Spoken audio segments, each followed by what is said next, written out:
Hey everyone, welcome to another episode of New Comic Book Day review for Cupcakes Comic Reviews. I am Lohit and I'm going to take you to the comics I bought this week. Let's start with Deadly Tales of Gunslinger Spawn. So this is the first book. So it's written by Jimmy Palmiotti, and this is a standalone book in the Spawn and Gunslinger Spawn universe. It explores the character of Gunslinger Spawn, and it's kind of like his origin story. This is issue 4. I believe this is the last issue. There are only 4 issues in this miniseries, but the art is pretty good, and it's full of like Western cowboy action if that's your thing, and some cool moments as this. So check this out if you want to. Next one we have Absolute Batman and the big one. So Absolute Batman and Nick Dragota is back on this issue. So again, this is the continuing story of Absolute Batman, and it's fun to see Dragota back on. And I've heard that this is a very action-packed issue. There's a lot of brutal action, and and there's some cooler character moments too between Bruce and his mother Martha. So very eager to check this out. I think this ends the first arc too, so that means that the first trade will drop soon. So this is Absolute Batman, and Scott Snyder and Dragota are killing it on this book. Another book on which people are killing it is Joshua Williamson and Tom Riley on G.I. Joe, Real American Hero. So this is again an ongoing, and it's been doing pretty well. It's on issue 5 now, and the first arc has been really dope. And the Joes are kidnapped in the last issue, and we have to see whether they're able to escape out or they have a plan. And also there's like the machinations between of Cobra Commander and him scheming and going behind Destro's back, and Destro not being happy about it. The same old story, but done in such a different way that it gives me joy.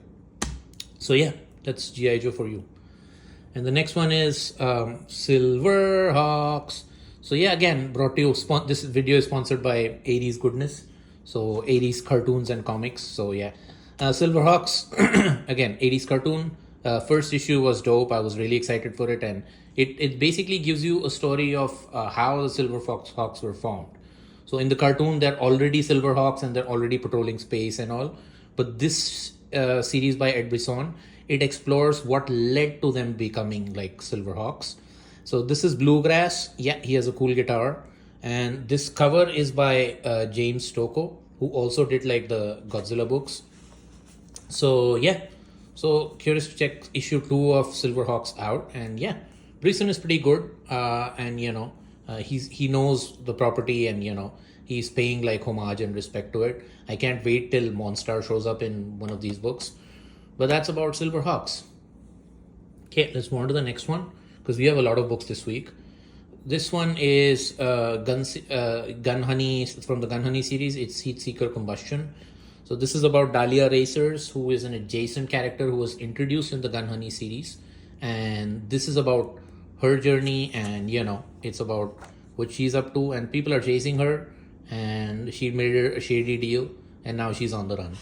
So this is very pulp and noirish book. I've spoken about this book ad nauseum.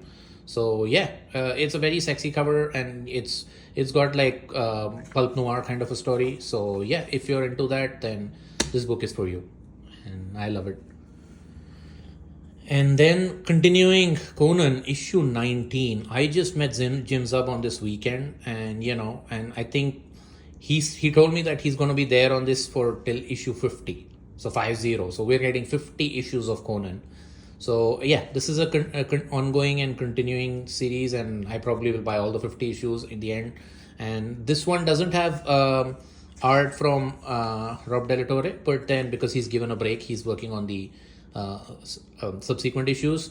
But then this is the art here is done by Doug Braithwaite, and it's an ongoing Conan series, and it's got amazing artwork, and and amazing more amazing stuff, as you can see here. So there you go. Leave it at that, and let's move on to something that came new this week. This is Out of Alcatraz. It's written by Christopher Cantwell. So I think I have seen that the Escape from Alcatraz movie. I really like that movie. I've seen The Rock. I've seen like a lot of movies where people escape out of Alcatraz. I don't think I've ever read a comic book which does that same kind of plot. But this is Christopher Cantwell, so he can do good stuff. So his Doom series was pretty good. So yeah, and it's Tyler Crook on the art. So yeah, hopefully this should be good. Okay, moving on. Another big title this week was Absolute Flash. So again, this is Jeff Lemire and Doug Rubels on the art, and this is the first time they're introducing Flash to the Absolute Universe. And this is not Barry Allen, this is Wally West. And apparently Barry Allen is a character in the story, and then but then he's more of a scientist type. And this is Wally West, and he's like a kid to this army guy who keeps on moving like base to base. So he doesn't have any friends, and it's more about exploring those themes. And obviously an accident turns him into the Flash. So I am curious to check out how Jeff Lemire does this character different than what has come before. And yeah, and that's a dope cover. So, that's what, therefore had to get it. Okay. Lots more cover buys coming through. So next one is Magic. Again, this was a pure cover buy for me. I like the character Magic. She's one of my favorite mutants of all time. Her and X-23 like make the cut for me. So, but then this is a Jenny Frison cover. So I love Jenny Frison. I own like 650 or 60 of her covers. So her, if I get a chance to meet her at a con or something, I'm totally gonna get all these books signed. But then this Magic, the story is like okay, it's like she's in another dimension and stuff, and people are chasing her. It's okay, but this was purely a cover buy, and this is, I think I bought issue 1 and 2 as well. And again, those are also for the freaking covers, because I think the aesthetic of Magic is amazing. Even with the soul sword and everything, she looks, and her armor, the gothic armor with the spikes and everything, the Mad Max kind of an armor. So I like her aesthetic, but I just wish that, we get that killer kick-ass Magic story like we used to get in the 2000s and the 90s.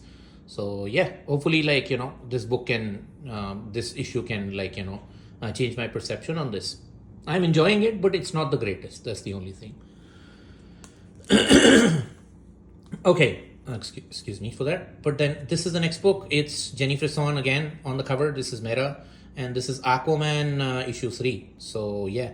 So again, Aquaman, Jeremy Adams is killing it on Aquaman, and he basically travels through an Omega symbol, and he ends up on this another planet, and he's figuring out he still doesn't have his powers. So he has Mera's powers because of what happened in the events before. So his powers are switched. It's because of the Amanda Waller stole most of the superheroes' powers, and then when they got it back, everybody's powers are completely screwed up. Something in my throat. Maybe I talk too much. That's the reason why.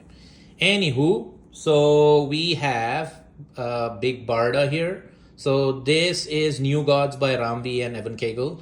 This is probably the book I was looking most forward to read, because this is very cosmic in nature, and it is it's very deep, dark, mythology and sci-fi, and it's like reading the Lord of the Rings Silmarillion. If you've read that, it talks about dimensions and gods, and the new gods, and the first age and the second age and third age. And what Ramvi is doing with this book is, so there is the down-to-earth story wherein Orion is trying to kill this new avatar, and the new kid, a baby who's born as a new god, who's prophesized that he will bring the destruction of everyone. And so apparently Highfather has sent Orion to hunt him, but since he doesn't want to kill a kid, he's asked Mr. Miracle to take that child and escape Orion as much as possible, for as long as possible, because he doesn't want to kill it, but he can't go against the wishes of his father as well. So this is really good, but at the same time it gives you, last issue gave us a lot of background of what came before the new gods, this iteration of new gods. Who were the gods before? So there have been multiple iterations of gods, similar to like I mentioned, Lord of the Rings, the Silmarillion.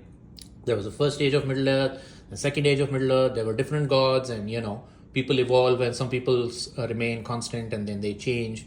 So it's really deep, dark sci-fi. If that's your thing, it is high fantasy. So if that is your thing, then this. And again, Jennifer's on cover. So 3 Jennifer's on covers, man. That is freaking beautiful. Look at that, 3 Jennifer's on covers. So yeah, Barda and Magic, and yeah, and from DC and Marvel. So yeah. This book came last week, and I wanted to read this last week, but I think my LCS lady, she forgot to give it to me. This is basically from a band called Ghost, who was playing there in the background. And then this is about one of the characters. So Ghost has a lore. They have a big lore in the sense that the band has a lore. And so it's basically a dark church. Like imagine if there was a church in Rome, but instead of God, they worship Satan. And it's about like, and if there was a pope and a cardinal, and the pope kept on changing, like they kept on evolving. There's a new pope and the old pope dies, and so they have their own lore. And it's the same guy who plays like the different popes within Ghost, and he calls himself Papa Emeritus. So Papa Emeritus 1, 2, 3, and there's been 4. And with the new Ghost album, Papa Emeritus 5 will come and and take the stage. And Sister Imperator is basically so the first Papa was somewhere in his name is Papa Nihil, and he came around in the 1960s. And Sister Imperator was his first, his crush, or his first love, and they get like together, and then Papa Emeritus 1 was born, and so on and so forth, right? So this is her story, apparently, Sister Imperator story. And if you're a fan of Ghost, then you will definitely dig this.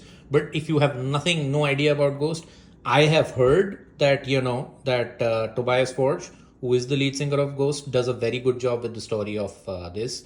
And yeah, check out Ghost if you can, because they're brilliant. And and they're more arena rock, and they're not exactly super deep dark hardcore metal, but they're arena rock and they're pretty good. So if you have any desire, like they're like very tongue-in-cheek band, so they pretend that they're satanic and whatnot, and they make it very funny, and it's very entertaining to see their live shows. I've been to one, but yeah, so that's Sister Imperator. And like, I guess all of this stack, the DC, Marvel, the superheroes, and the indies aside, I am really curious to check this out with the Ghost soundtrack playing in the background, because they have a new album. It's called Skeletera, and then it's going to drop in April. So the first song just dropped, and yeah, and the first comic, man. I hope they make more of this. I don't know how long this series will last.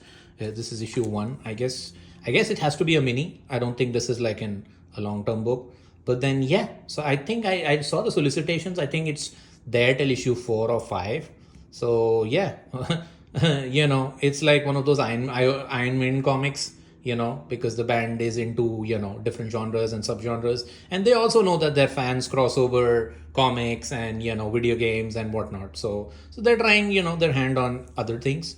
So again, Ghost, and Sister Imperator, check it out. Jenny Frisson covers, all amazing. What else do you want? But like I said, this has been a super massive week for comics. So, I should get busy reading and get busy living and get busy enjoying this stuff. All right, guys, I'll see you in the next one. Thank you. Have a good day. Bye-bye.